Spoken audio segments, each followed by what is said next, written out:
Bienvenue à la Nantes Arena, le rendez-vous immanquable des amateurs de compétition de jeux vidéo en Pays de la Loire. Organisé par le club réseau de l'école Polytech de Nantes depuis près de 23 ans, cet événement e-sportif attire chaque année plusieurs centaines de joueurs venus de toute la France et au-delà. Le VLIP s'y est rendu lors de l'édition 2023 pour assister à cette compétition féroce tenue sur plusieurs jeux reconnus comme League of Legends, Counter-Strike 2 ou encore Rocket League. Amateurs ou professionnels, joueurs ou organisateurs, tous les profils se croisent à cette rencontre unique avec un seul et même objectif, faire vivre ce qui est à ce jour la plus grande LAN de France gérée par des étudiants. Mais d'ailleurs, c'est quoi une LAN ? Une LAN, de l'anglais Local Area Network, c'est un événement en présentiel regroupant des joueurs de jeux vidéo en un même lieu. Ces participants s'affrontent ensuite entre eux sur leur jeu de prédilection en profitant d'un réseau intranet local configuré pour l'occasion. La Nantes Arena, c'est un rendez-vous compétitif mais aussi ludique et amusant où se regroupent des joueurs passionnés venus profiter de ce cadre si particulier pour montrer leur talent. Loin des clichés véhiculés sur le milieu du jeu vidéo, la LAN est un moment de partage et d'échange ouvert à toutes et à tous. Alors pour savoir comment se vit la Nantes Arena, embarquons ensemble à la rencontre de ces acteurs. La grosse différence déjà, c'est déjà de jouer avec ses potes l'un à côté de l'autre, c'est quand même bien. L'ambiance aussi, forcément, l'ambiance dans les LAN, surtout sur CS, voilà, ça crie, ça galvanise, donc c'est quand même top. Et puis aussi, rencontrer ceux qui ont la même passion que toi, donc mettre aussi des têtes sur des pseudos qu'on peut voir aussi sur Internet, donc c'est toujours intéressant. Alors pour le coup, moi j'adore le jeu d'équipe et le fait de jouer en LAN, il y a une cohésion, il y a une vraie cohésion d'équipe qu'on construit un petit peu quand on joue en ligne, mais qu'on ressent, il y a vraiment une excitation. Et puis la Nantes Arena, c'est une LAN un peu particulière qui se joue aussi de nuit. Et là on voit, ils ont éteint la lumière dans la salle. Et moi je trouve ça génial, l'ambiance, les cris. L'ambiance elle est toujours bien ici. Franchement c'est très convivial par rapport à ce qu'on a pu faire ailleurs. Et c'est une ambiance de LAN, quoi. Voilà, c'est tout le monde qui joue, bonne ambiance, on parle avec tout le monde est sympa. Aigri un peu aussi des fois quand ça perd. Mais... L'ambiance elle est top. Bon, il y en a qui font plus de bruit que d'autres, on pense aux joueurs CS. Et à contrario, les joueurs de TFT, eux, c'est une bibliothèque, clairement. Mais vraiment l'ambiance sinon elle est vraiment cool, les gens sont vraiment, vraiment tous sympas, quoi. Ouais. Moi, je préfère jouer en LAN parce que je trouve qu'en ligne, t'as pas tes coéquipiers à côté de toi, il y a moins l'ambiance où tu es en mode tournoi. C'est plus chez toi et tu communiques via Discord, alors que là, tu as tes mates à côté qui crient, qui te serrent les poings quand tu fais un move ou quelque chose comme ça. C'est une ambiance différente et je préfère clairement vivre une LAN qu'un tournoi en ligne. Alors, je préfère jouer en LAN, très clairement. Ça ferait beaucoup de pizza à manger en même temps aussi, parce que c'est vrai que la malbouffe ça en fait partie et tout. Mais non, clairement la LAN c'est 10 fois mieux, quoi. Je préfère quand même jouer en LAN, c'est pour ça que j'en ai fait plus d'une vingtaine. Je préfère jouer en LAN parce qu'on est toujours, je trouve qu'on est toujours meilleur en LAN, donc voilà. Et puis c'est toujours l'aspect aussi compétition. À l'époque, j'étais assez compétitif, donc on voulait être les meilleurs et prouver en LAN. C'était comme ça que ça se faisait à l'époque. Donc on voulait prouver, et puis c'est toujours une bonne ambiance. Moi, je pense qu'on est là pour faire victoire, victoire, victoire. Et une fois qu'on a fait victoire, victoire, victoire, on est là pour être entre amis. Mais d'abord, il faut gagner avant de fêter. Alors moi je vois les choses différemment, bien évidemment, étant président. Alors oui, la victoire avant tout, mais ça aussi, ça permet de rassembler en fait les joueurs et une équipe. Donc nous on arrive avec une grosse équipe, on arrive avec une dizaine de personnes, du coaching staff, coaching mental, etc. Des managers qui sont pas là mais qui sont quand même derrière nous. Et vous avez le responsable e-sport et le président qui est là justement. Donc ça montre aussi qu'on est là pour tous s'entraider et c'est ce qui aussi nous permet de se dire on va souder l'équipe et c'est ce qui va nous faire avancer par rapport à...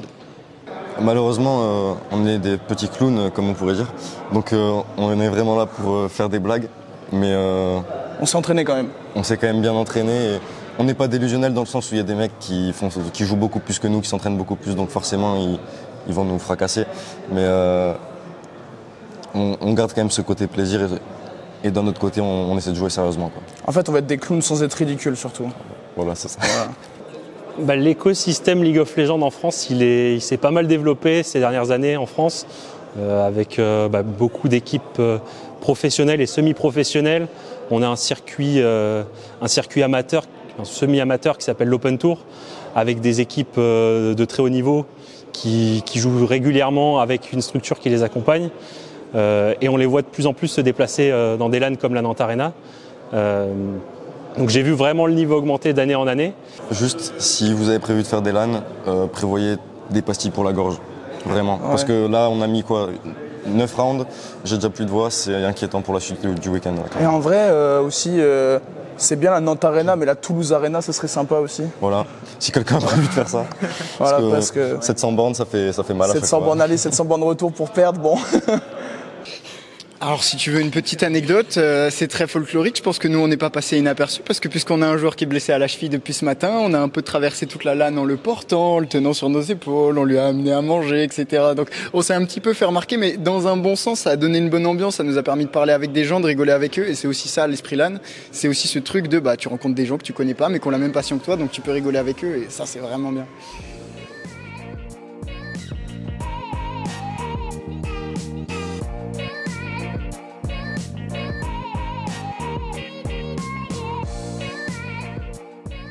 Pourtant, la Nantes Arena, ce ne sont pas que des joueurs et des joueuses. On peut également retrouver d'autres profils singuliers, comme les casteurs ou les streamers par exemple.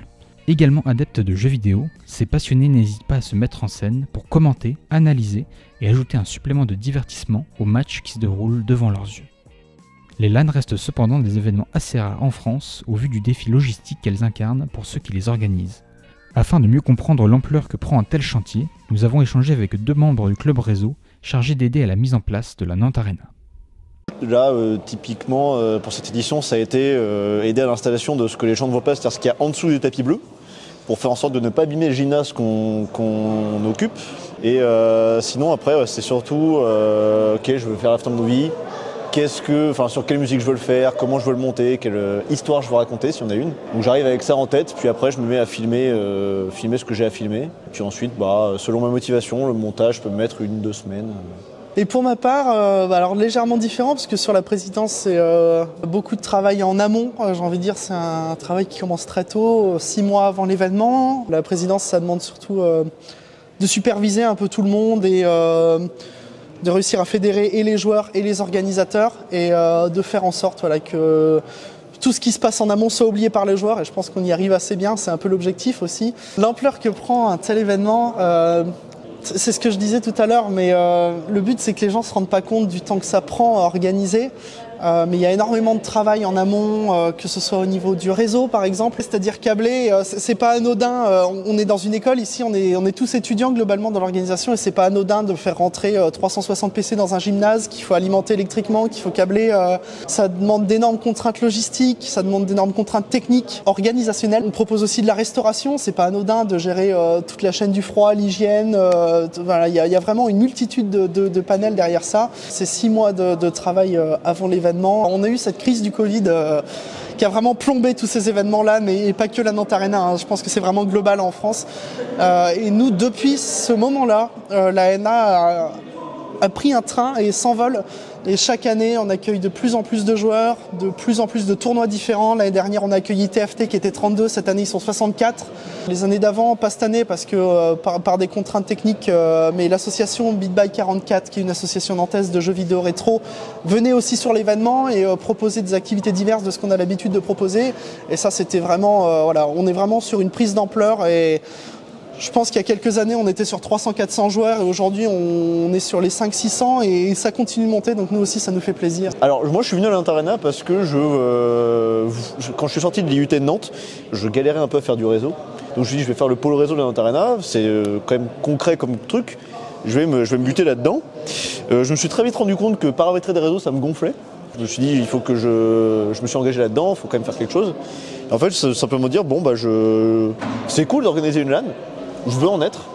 C'est organiser, je dis une connerie, la Lyon e-sport à petite échelle. Et voilà, c'est être fier finalement de ce que tu bricoles. Carrément. Ouais, je peux dire que j'ai organisé une LAN étudiante, une LAN déjà de base. Donc c'est voilà. Carrément, ouais. Le fait d'en être. C'est vraiment l'aspect aussi qu'il ne faut pas oublier de la Nantes Arena, c'est que c'est une organisation étudiante et que nous on est vraiment là sur notre temps libre en tant qu'étudiant, on vient organiser ces événements-là et ça demande énormément de temps, énormément d'investissement, mais par contre c'est un réel apport sur le plan des compétences. La présidence, après tout l'aspect relationnel bien sûr qui était méga important et dont je me sers encore aujourd'hui, que ce soit dans mes études ou au travail. C'est une expérience un peu unique de pouvoir acquérir des compétences un peu parallèles à notre cursus aussi. Et c'est aussi défendre les valeurs de la Nantes Arena à travers ça, parce qu'on s'efforce de proposer une LAN qui est accessible le plus possible, avec des prix les plus accessibles possibles, une entrée au public qui est gratuite, on essaye de restreindre le moins possible, et simplement permettre aux gens de découvrir l'e-sport comme on a pu le découvrir au travers de l'association étudiante, c'est-à-dire le rendre accessible au plus de gens possible. C'est plus un message qu'une anecdote, je dirais, mais c'est déjà arrivé, souvent le vendredi soir, on a des joueurs qui se pointent ici avec leur setup. Nous, il faut savoir que la LAN ouvre le samedi matin, et à chaque année, ça arrive tout le temps, et depuis très longtemps, on nous demande est-ce qu'on peut venir le vendredi soir, poser nos setups et tout brancher. Et c'est assez drôle des fois parce que nous, à chaque fois, on répond non, l'événement ouvre à 10h et mais nous, on pourrait venir vendredi soir. Ouais, mais non. Parce que les joueurs, quand ils se pointent vendredi soir, ça reste une école. Et le vendredi soir, il y a cours. Et les gens souvent n'intègrent pas que nous, on récupère l'école à 18h et qu'en gros, entre vendredi 18h et samedi 10h du mat, on transforme une école en une salle de jeu qui peut accueillir 500 personnes. Et ça, je trouve que c'est un exploit quand même assez exceptionnel que parfois on mesure pas. Il faut vraiment s'imaginer que sous les PC, normalement, il y a un terrain de hand. Clairement, il y a 2 couches de moquette, il doit y avoir 2 km de câbles dessous, mais ça c'est la magie du truc, c'est que personne ne voit rien et ça c'est génial, quoi. Et c'est sur ces mots que se clôt notre découverte de la Nantes Arena. On espère que notre reportage vous a permis d'en apprendre plus sur ce genre d'événement, encore méconnu du grand public. Alors si, comme tous ces gamers, la passion du jeu vidéo brûle en vous, rendez-vous en LAN.